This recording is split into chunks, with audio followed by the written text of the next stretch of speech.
Welcome to the 19th Annual Literary Festival. Magic Happens, a celebration of Harry Potter. My name is Mark Minette. I'm the director of theater here, and I do have to point out for you that we have some Harry Potter books over here in the corner. We also have some books of poetry by our very own Dr. Brian Dietrich. And in addition to that, we have copies of the Coelacanth over here. The books over in this corner are for sale, purchase, etc., but the Coelacanth, you can pick up a copy for free. It's now my privilege to introduce our keynote speaker for the evening. Mr. Travis Prinzi is going to speak on saving Dumbledore, moral obligation and forgiveness in Harry Potter's death. Travis Prinzi is an author and speaker on the intersection of fantasy and politics, myth and culture in J.K. Rowling's Harry Potter novels. Prinzi has appeared on the Leaky Cauldron PotterCast as the Potter Pundit, and he has been a featured speaker and panel discussion at multiple Harry Potter conferences and has lectured on everything from Harry Potter to religion to education to hit TV shows like The Office at university campuses all across the United States and Canada. He collects and edits the best in Harry Potter scholarship, having edited multiple volumes including Hogshead Conversations and Harry Potter for Nerds Volumes 1 and 2. Travis holds graduate degrees in education and theology from the University of Rochester and Northeastern Seminary, and he's also done graduate work in family therapy at the University of Rochester. Ladies and gentlemen, please welcome Travis Prinzi.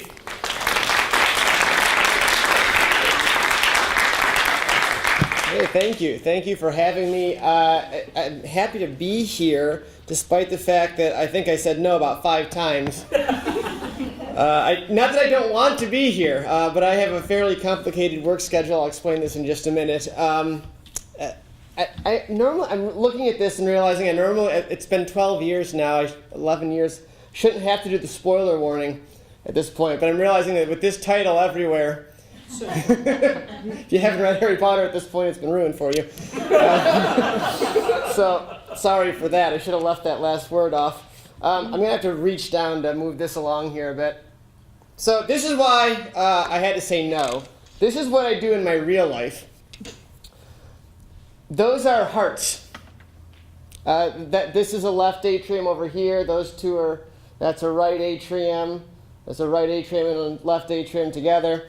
I map hearts for a living, which is kind of strange. I'm here talking about Harry Potter when I map hearts for a living. But this is what I do, and there are only like 7 of us in the whole upstate New York area who know how to do this. So it's kind of hard to get away. If a heart's beating too quickly, I map it. Then the doctor knows what to do with it. And they burn the spot that's going too fast. It's a lot of fun. So I usually can't take days off, and when I do, I actually have to fly out of town to actually keep the day off, because usually someone's going to be calling me saying, "You got this patient, you got to come in." So how in the world did someone who spends his life mapping hearts end up with books on Harry Potter? That's strange, right? It's kind of the other way around, actually. My degrees, as you just heard, are in things that have nothing to do with the heart. I learned that on the job at University of Rochester. I just got really interested in Harry Potter and started writing about it, and then John Granger, I don't know if you know his work, but John Granger hunted me down at a conference and asked me to write books, and I got into this. It's all John Granger's fault that I'm here. He likes to tell me that I love Harry and heart science because I love all things related to cardiac knowledge. So I guess that makes sense. And Harry Potter really is more than just entertainment. It's more than just cute fun. It is really heart knowledge. And I just got finished reading this. I'm busy. I've got the wife and the 2 kids and the 2 stepkids and 2 dogs and 4 fish, and there's going to be horses, and it's getting out of control what's happening in my life right now. And a band. It used to be that if you Googled me, you'd find Harry Potter first. Now you find the band first. Some guy took some terrible videos of us on YouTube. Please only listen to the ones from the official Travis Prinzi Band YouTube channel. The rest are not very good. Okay, so caveat here is that I've been too busy for Harry Potter stuff for the past few years. I did a bunch of conferences in the years following the release of Deathly Hallows and kind of fizzled out for a bit, so I may not be up to speed on every piece of Harry Potter news that some of you are up to speed on. I know a few things, for example, about Fantastic Beasts. I loved the first movie. I'm looking forward to the second. I could talk about that. If you want to talk about that, we can do it. If you want to talk about Cursed Child, I'll ask you to change the subject. Not because I haven't read it, but because I hope never to read it again. Although I do think it's going to be a phenomenal production. It seems like it would work really well on stage. I understand some of that's going to happen tomorrow, so that's pretty cool. As I read it, I thought, my least favorite book is Goblet of Fire. If your least favorite book is Goblet of Fire, then you're not going to be a big Cursed Child fan. My least favorite tool in the Harry Potter books is the Time Turner. So you've got the Time Turner going back to my least favorite book. Not my favorite thing.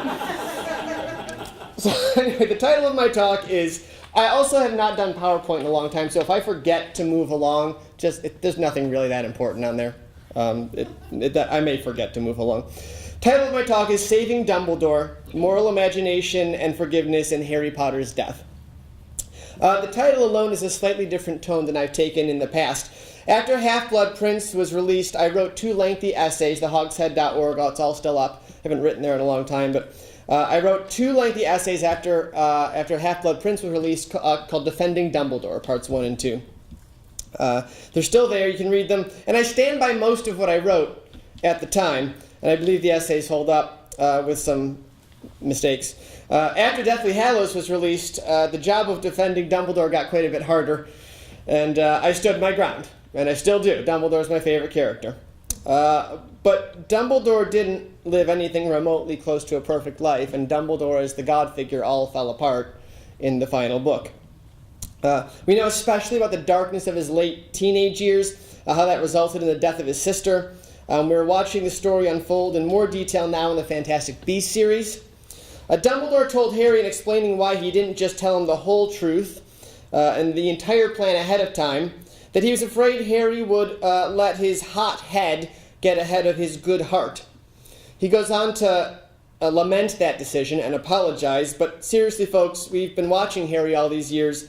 He probably would have, and Dumbledore probably was right. Harry's not the calmest kid that there is. So we're going to talk about Dumbledore, but we're going to talk about death and resurrection too. We need to lay a little groundwork, and so let's backtrack to cardiac knowledge a bit. I understand I'm speaking at a Catholic school right now. So I'm a senior warden. That's a strange name. I'm an Episcopalian. I'm an Anglican, and we have weird terms like warden. I am a senior warden at St. Michael's Church in Geneseo, and a licensed preacher in the Episcopal Church. I consider myself liturgically Anglo-Catholic and ascribe to the belief that some might find silly, though, that the Anglican Church doesn't really belong to the Protestant Reformation. Rather, I think we had a schism over leadership. I understand that's a kind of a nice way to put it.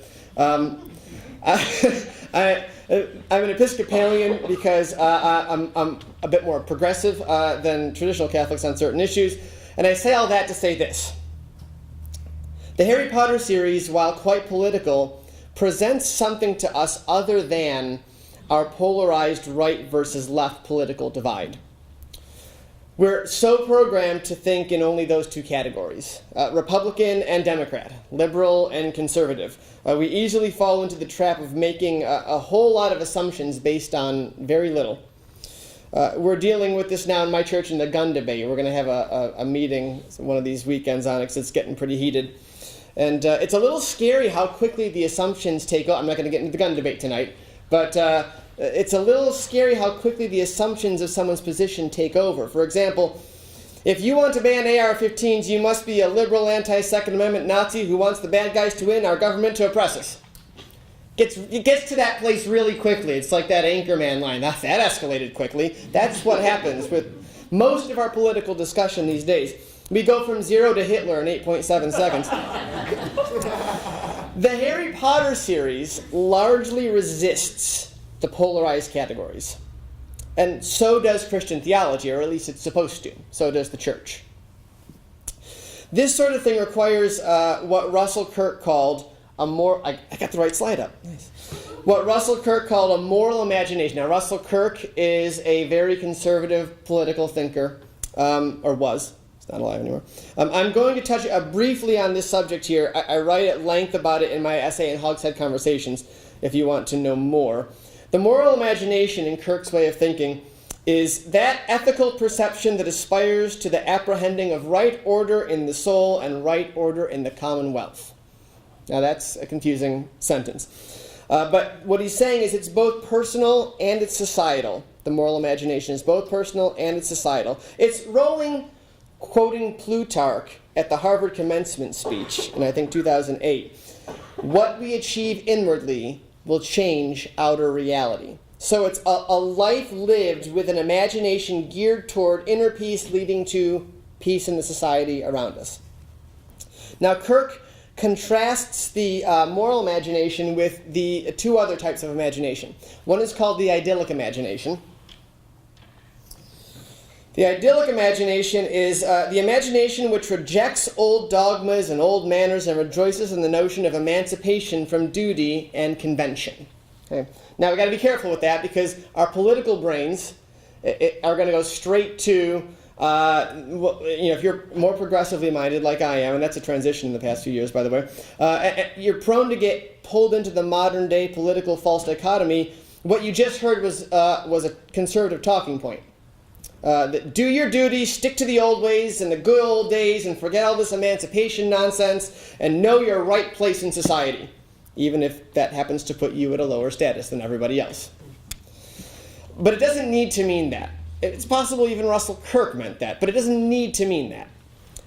If you're thinking of the idyllic imagination, think of Mundungus Fletcher, because this is the heart of what Kirk was getting at.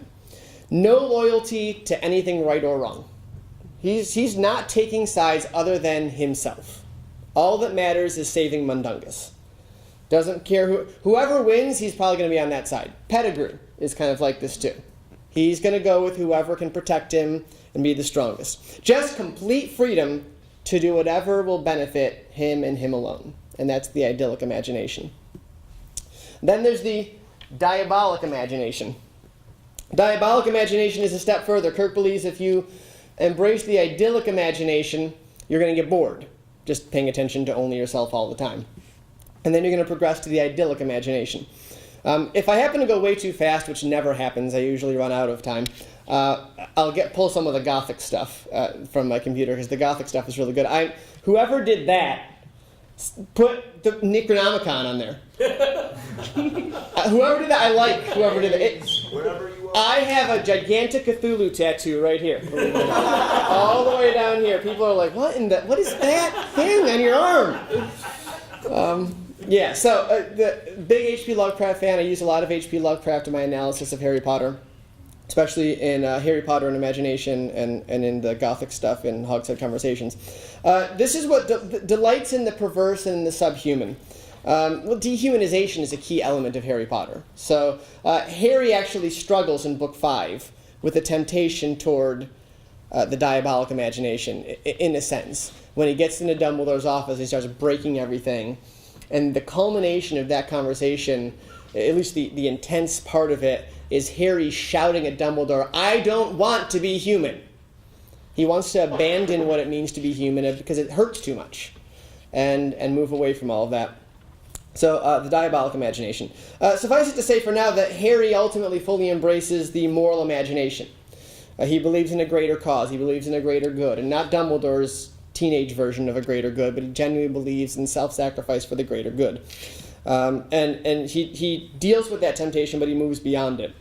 Now, the moral imagination is not something simply to be mentally assented to. It's not something to just say, that's a nice idea, I agree with that. It's something to be lived. Now, Rowling is an Anglican. My switch, I grew up a fundamental Baptist, independent fundamental Baptist. Oh boy! And maybe my conversion to Anglicanism came from Rowling. I don't know. Rowling, Lewis, those people. But I certainly didn't start here. But Rowling is an Anglican. She's not been shy about her faith or about its influence on the series. She refused to talk in detail about it for a long time. I can't imagine being J.K. Rowling and all those years sitting there going, and all the people who thought that she was writing witchcraft, wait till you see what's coming. Wait till I get to talk about my faith at the end of this. But she wouldn't talk about it at first because it would give the story away. So as soon as she said that, we all knew, the story was given away for those of us who really know Christian theology. There's going to be some death and resurrection going on here in this book. The question of whether or not Harry was going to die was not a question for many of us. So she was obviously referring to her Christian faith, and she was referring to the death and resurrection of Jesus. We knew that was coming, and so we weren't that surprised by Deathly Hallows. We were surprised by the epilogue, maybe, but not by the actual climax of the story. Death and resurrection happens symbolically in every single book.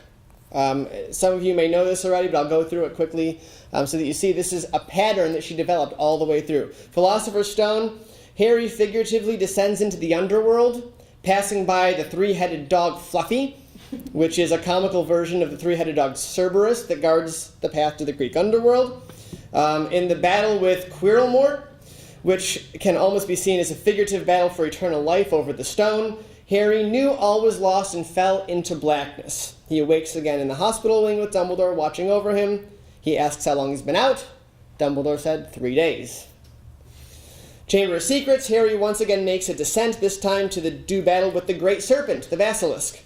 Harry is succumbing to the Basilisk's poison, and Riddle pronounces Harry's death. But he is saved by the healing tears of the resurrection bird, Fawkes the Phoenix. I'm going to get Fawkes on this sound, by the way. It's going to be good and bad. It's going to be cool. So once again, he ascends victorious after resurrection. Prisoner of Azkaban, after a descent underground where Sirius' identity is revealed and a return to the surface, Harry is on the edge. There's always a descent and up. Harry's on the edge of the Dementor's kiss. The text holds 2 clear references to death prior to that kiss. Harry hears his mother's final screams, and then he's saved by his Patronus charm, which is a stag, which is a Christ symbol. So Christ symbol, the stone's a Christ symbol, the phoenix is a Christ symbol, the stag's a Christ symbol. Goblet of Fire, the death and resurrection scene takes place appropriately in a graveyard. Voldemort is reborn. I do say Voldemort, by the way. That's how that word is said. The movies are wrong, and the audiobook readers are wrong. After Voldemort is reborn, he attacks Harry with a spell that is certainly meant to call to mind the sacrifice of Jesus, the Cruciatus Curse. And they duel, and Harry explains he's going to kill Harry, and the Avada Kedavra curse meets Harry's Expelliarmus charm, and out comes a Phoenix song.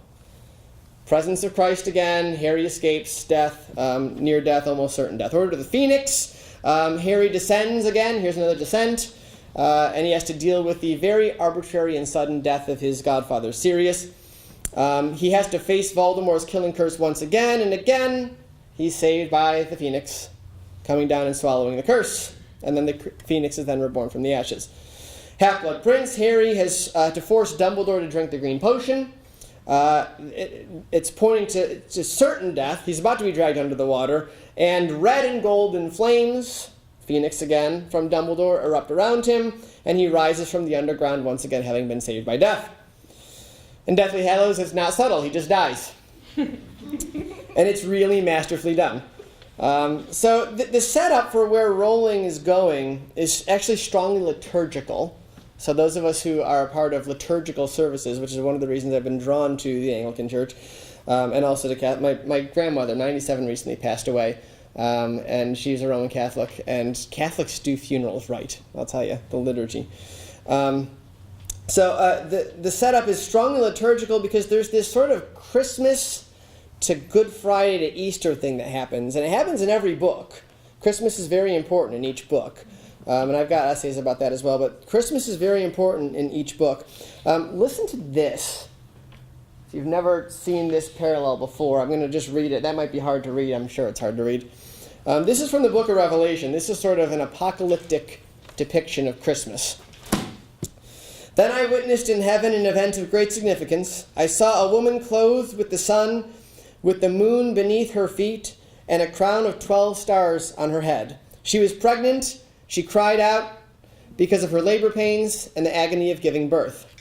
Then I witnessed in heaven another significant event. I saw a large red dragon with 7 heads and 10 horns, with 7 crowns on his head.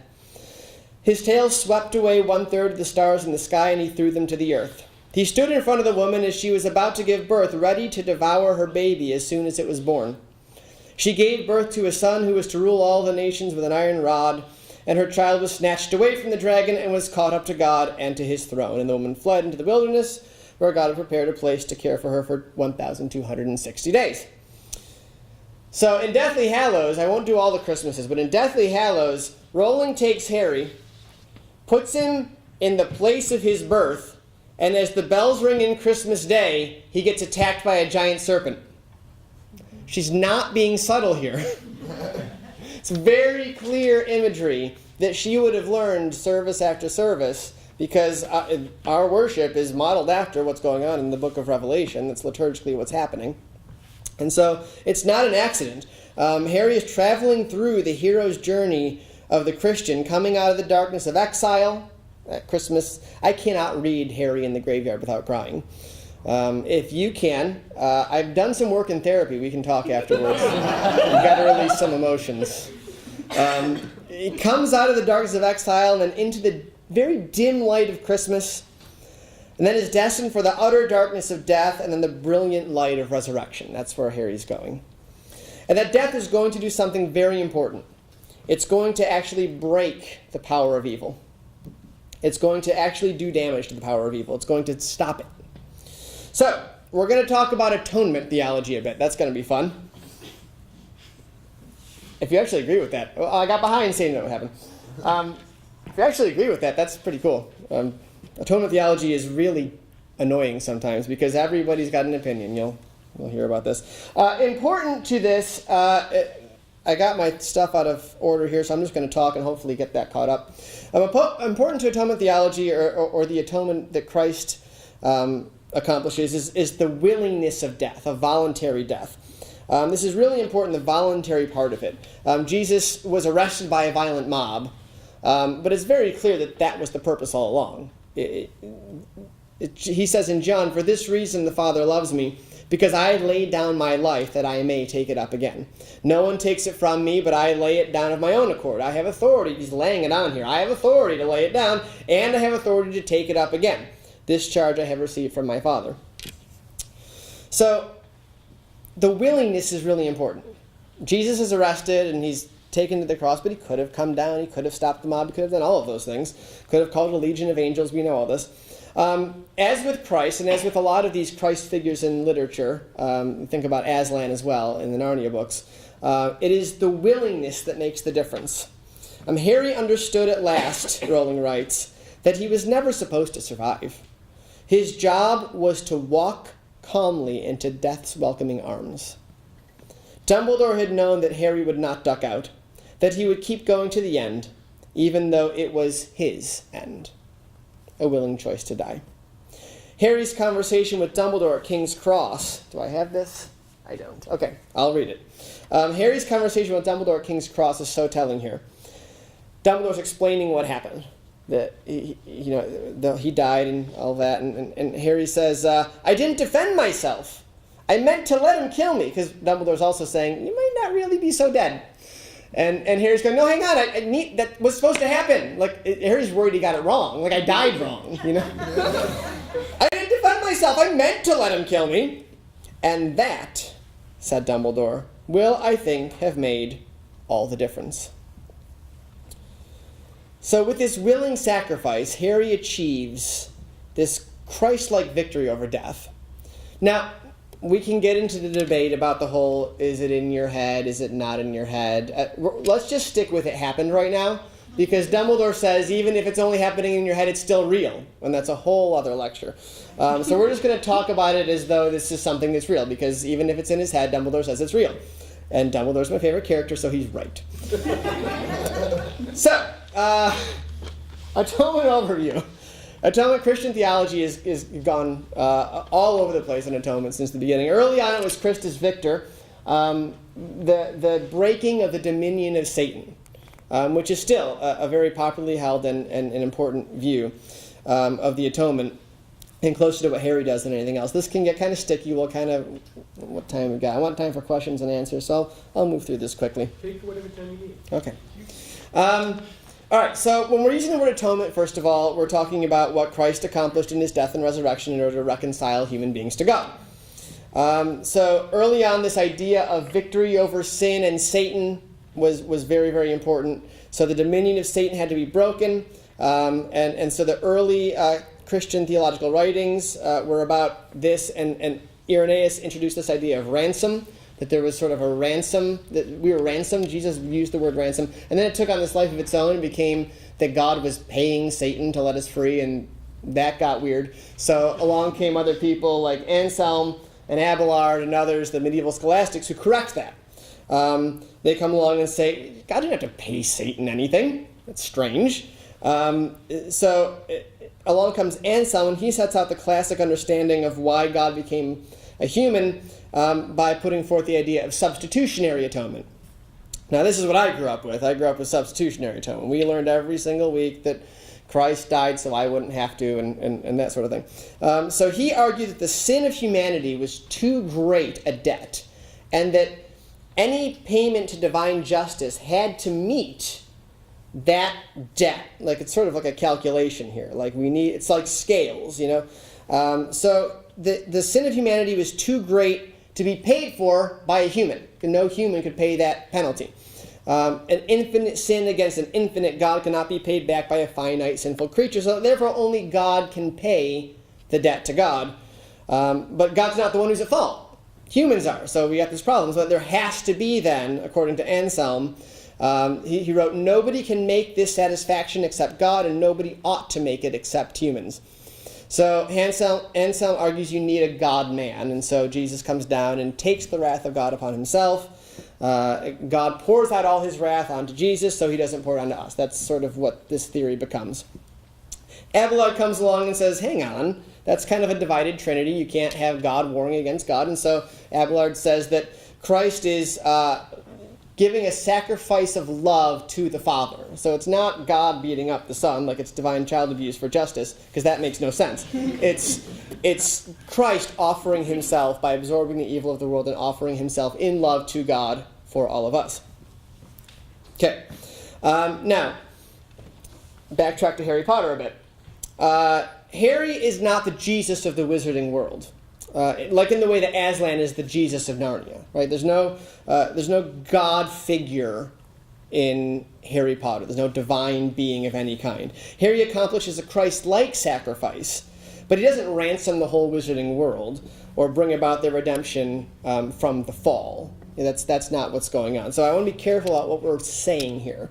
We're not talking about Rowling allegorically retelling the Christian story. We're talking about Rowling symbolically portraying the Christian story. Really just telling a good story that is so heavily influenced by the Christian one that it comes across this strongly. So, this makes Harry what we call a Christ figure.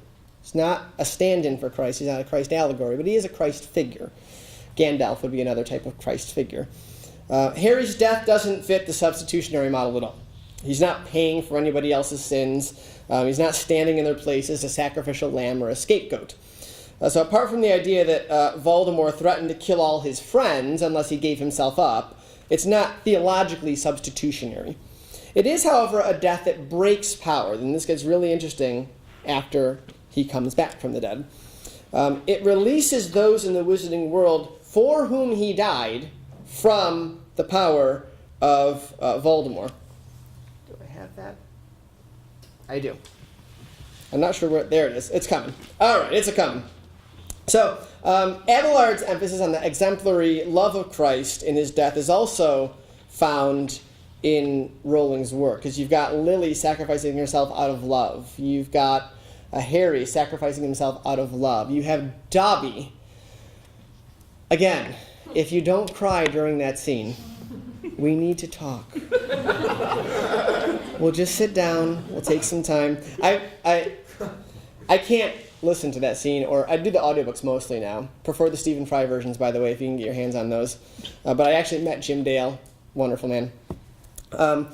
I moved for a few years into a kind of a rough neighborhood in Rochester, New York. I thought I was going to save the world and all this kind of stuff. And so I went down there for a few years, and I was standing in we used to play this game every 4th of July. Is that a gunshot or a firework? That's the kind of place that I lived for a while. And I loved being there, and I left because of my then wife that I divorced. So there's that. I was standing in the backyard, and I'm raking the leaves. It's fall.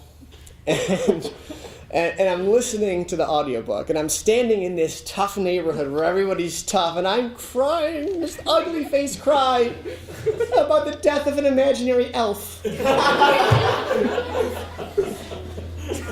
Dobby. So this emphasis on love in death is huge in Rowling's work. But what Harry's death accomplishes in particular is victory over the tyrannical power of Voldemort. He says, I've done what my mother did, which means love is key to this. Harry decides he loves the people, and that's why he's going to die. I've done what my mother did. They're protected from you. Haven't you noticed that none of the spells you put on them are binding? You remember Voldemort kept trying to silence them all, and it would only last a few seconds, they'll start talking again. Nothing that Voldemort did would actually affect them. He says, you can't torture them. You can't touch them. You don't learn from your mistakes, Riddle, do you? Love it when he calls him Riddle.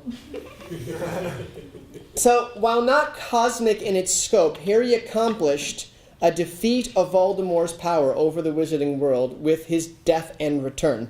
It could even be argued that, in a sense, Voldemort had sort of taken ownership of the wizarding world. With complete control over the ministry through Pius Thicknesse, Voldemort owned the ministry, the Wizarding World's governmental body. Harry's death on behalf of the Wizarding World broke Voldemort's ability to bind them with magic, so he stopped his power. Think about it this way. If Harry had not returned to the battle, this is a thought I just had today, by the way. We're still having thoughts about Harry Potter all these years later. If he had not returned to the battle, if he had come back to life and then been discovered and killed again for real this time, or he had gotten scared and run off or whatever, the Wizarding World still would have won. Because Voldemort literally couldn't cast a spell on them anymore. It was over. So as long as the snake goes, and as long as people stand up to Voldemort, which they would, he was done.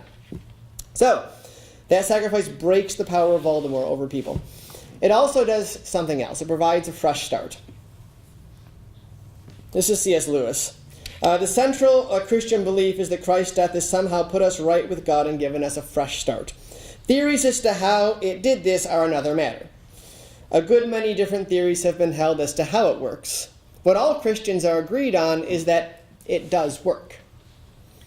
Or perhaps put more simply, the Pevensies never sat around theorizing about what exactly Aslan accomplished at the stone table. Nor did they squabble over different notions of that act. They accepted the very simple description. It was deeper magic. Or, as Rowling called it, old magic, ancient magic. The magic is simultaneously simple and profound. Simple in its explanation, profound in its accomplishment. A fresh start where there was before no hope. It's an empty tomb on Sunday morning. It's a baby phoenix in the dark ashes. A joyful morning romp after a tragic night of sorrow. That's the lion with the kids. A new dawn rising over Hogwarts as the Dark Lord falls. It's not just a new beginning at the original starting place. It's a new beginning with the old evil defeated and the new hope ahead. It's not only the old hope defeated, actually, and this is where I'm going to move beyond what I've done in the past a bit more. It's the old evil even erased and forgotten to an extent. Let me explain. I began with the concept of Dumbledore being not the perfect God figure, not a perfect person, not a person who was this amazing, wonderful. I mean, he got pretty weird.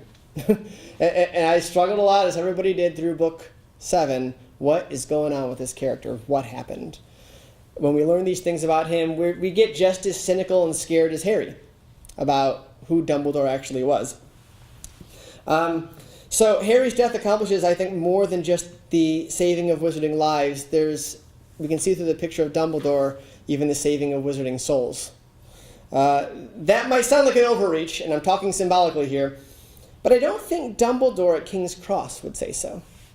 I don't think Snape, who showed concern for his own soul in arguing with Dumbledore, would say so either, as in his dying moment, he passed his life's sacrificial work on to Harry and looked him right in the eyes.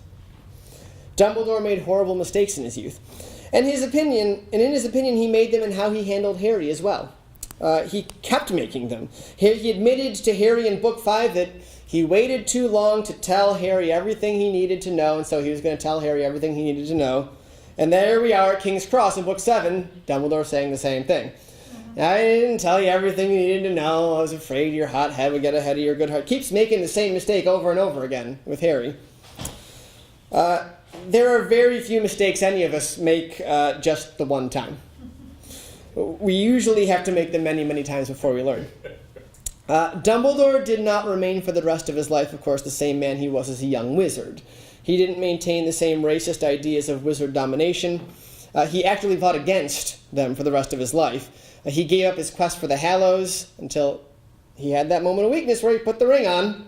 So it was still there.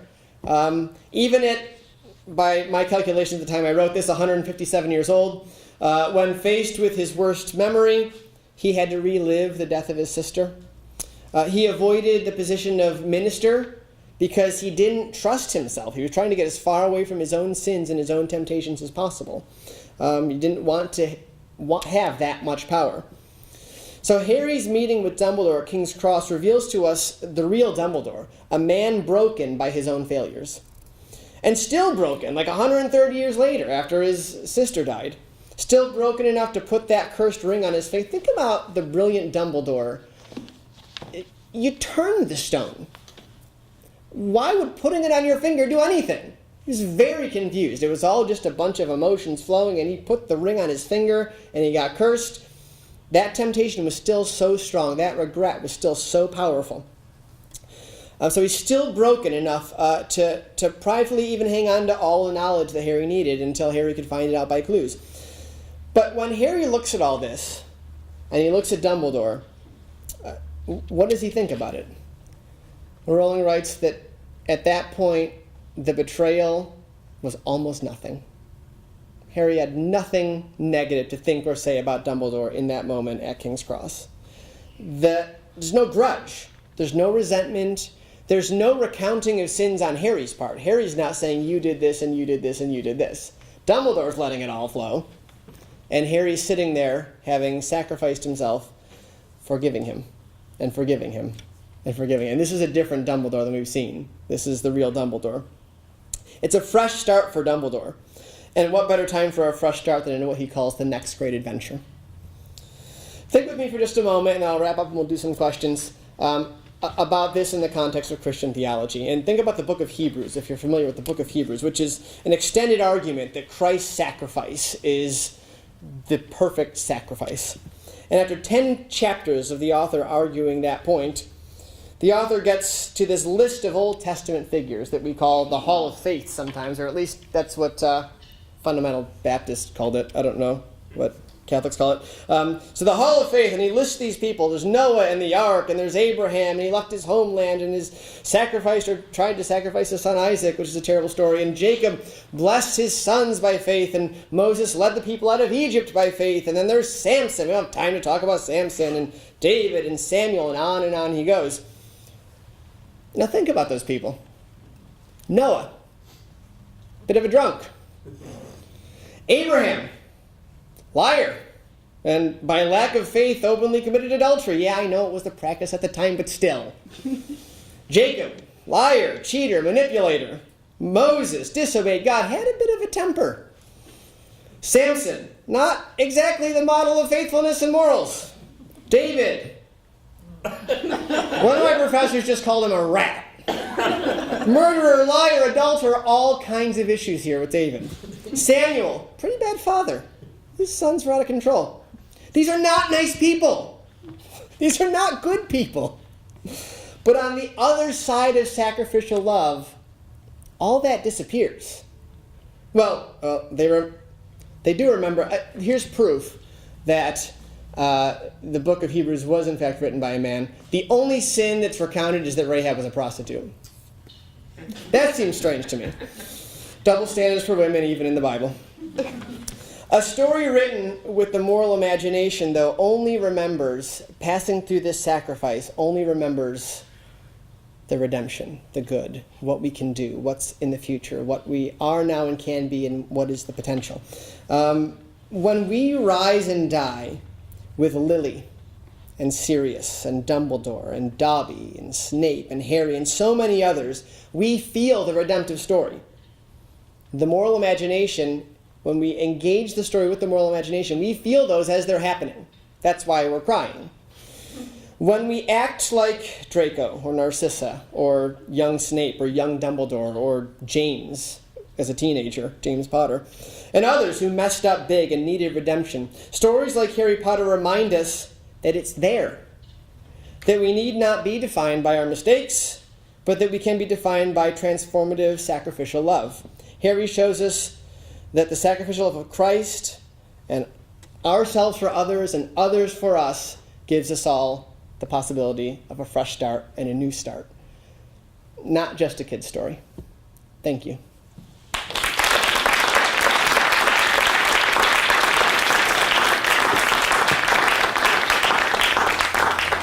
As I used to say in my Sunday school class, and we talked theology, questions, concerns, and declarations of heresy. Go ahead. If there are no questions, it means I did a really good job. There will be some questions. We just haven't thought of them yet. Back there. Okay, so you were kind of talking, well, you were talking about like sacrificial love and all of those things. I know that a lot of people don't like Snape as a character. I've heard this time and time again that he's awful, blah, blah, blah. How do you feel about that in this sort of, like, with what you've been talking about? Yeah. Snape's tough. Putting it lightly. I struggle a lot with Snape. I am not a person who... we all have our sins we struggle to forgive. Bullying and abuse, that's one of mine. So the way that he treated kids was horrible. I kept talking for a long time. It was funny because after Deathly Hallows came out, everyone's like, oh, Snape really was a hero. And even Rowling went into interviews saying, really? You think Snape's a hero? So I did a lot of writing kind of pushing on Snape and saying, look, whatever he went through wasn't an excuse for the way he acted, all that kind of stuff. The sacrifice at the end, I wrote at length about how it wasn't real love, it was obsessive love over Lily. I did a lot of that sort of stuff. But I was kind of pushed to rethink it by just a commenter on my blog, which was why I did that. It was just such great conversations. And what the person said was, you're ridiculing Snape and ripping him apart because he finally found the ability to love only one person. And so that made me stop for a minute because I think what he had for Lily really was love. Obsessive love doesn't last that long. That long. I mean, the whole always thing, right? I mean, so what, it was real. And his inability to move beyond that is part of the circumstances of his life. And so I began to think of Snape more of a there but for the grace of God go I sort of perspective, because when you do look at his life, what happened to him, what he went through, the crowds he got mixed up in, and all of that, it would be hard for any of us to do much better.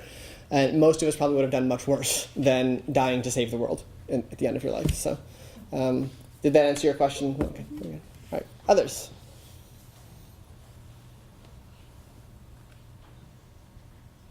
Okay. Well, I will be around. You can come ask me. If you're too scared, I'm here. Another question. Come talk to me. Thank you for giving that really masterful presentation of different atonement theologies. I really appreciate that. Do you think that there is one correct atonement theology, or do you think that there are different models that all reveal different true perspectives? That's a great question. Probably not just one correct one, probably closer overall to what you're saying. I think there are ones that are wrong. I am not in favor personally, and I'm just a guy. I mean, I'll just talk for a minute.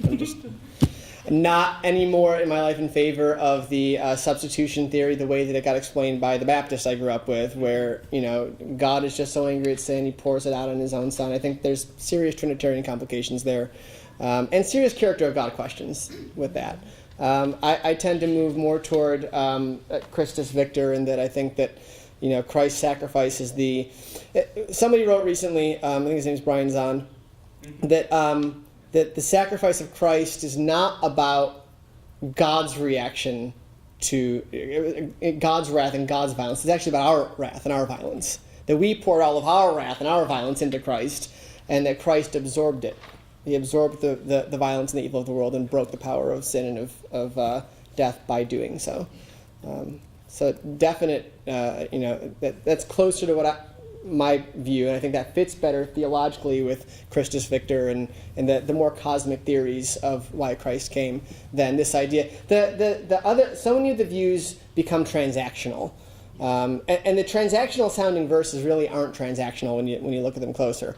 But it sounds very transactional, like God needed this to be done, and so it's this. I was in a debate with somebody recently about gun violence, and they were bringing. It's interesting. These Baptist kind of view that I grew up with brings this idea that it's God and country sort of thing, and it's God, you can see God deals with violence very quickly, and he deals with violence, and that's the way they were talking about, and it's interesting because it hit me in that moment that person doesn't see the cross as the ultimate revelation of the character of God. They see the character of God as this angry, holy person in the Old Testament who squashes people, and then in the end comes back and squashes people again, and the death of Christ is a transaction that God needed to do in order to get some of us back. That's not the way Jesus talks about the cross. Jesus talks about the cross as the greatest revelation of the character of God. That's the way Jesus speaks about the cross. So if you want to look at who God is, you look at Jesus. And if you want to look at really who God is, you look at Jesus on the cross. That's the character of God.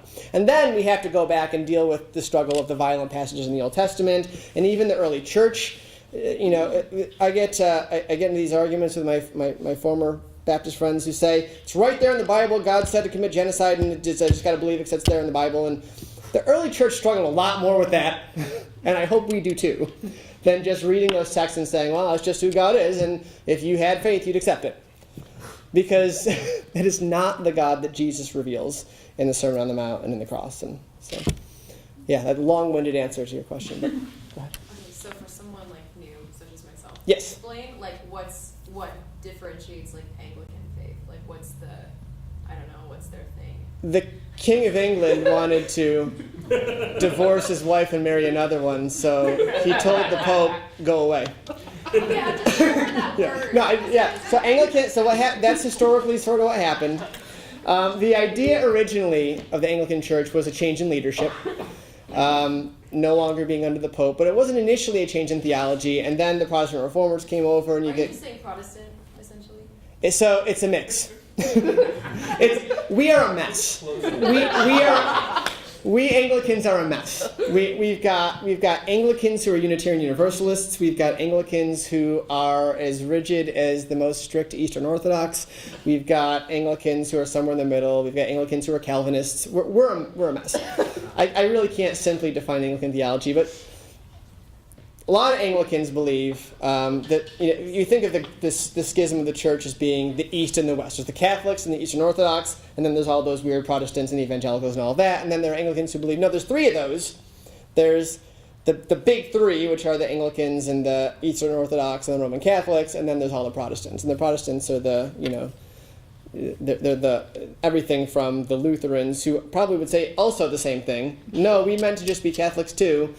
The Reformation was a mess, and the church is a mess because of it. Anyway, it's complicated, unfortunately, and I fear I did not answer your question very well, but I appreciate the question. Others? You told us what your least favorite book is, so what's your favorite? Oh, goodness. You're going to want to sit down and get me to a therapist when I say Order of the Phoenix. Yeah, always has been. Wow. Now, Deathly Hallows kind of trumps it, which also might make you wonder what's wrong with me. All of that wilderness wandering It's very difficult. But Order of the Phoenix tends to be, because for me, I was reading these books, and I think I was frustrated by the end of Goblet of Fire, because as somebody who understands a bit about mental health, I was wondering when this kid was going to start having problems. Yeah. And so finally it hits book 5 and the dark night of the soul and all of that. I think that what strikes me about book 5 is just how painful it was. And she recreates that to an extent in book 7 with all the wanderings. And I think that what was nice about that from a nice, that's a great word for it. There's nothing nice about Order of the Phoenix. The Grop stuff was too much. It got too long. But what was important about that for Harry and for us as readers was that we needed to not neglect the dark side of things, and we needed to pass through it in order to get anywhere. It just couldn't wrap up quickly, and it couldn't be easy. So we had to pass through that. Now, I am lucky, this might be experiential, in that I didn't come to Harry Potter until after book 5 was published. So I was not a person like so many others who read 4 books in 4 years and then waited like 5 years for a book and then got Order of the Phoenix. Nothing at all like the first 4. Like, boom, but like, wow, painful.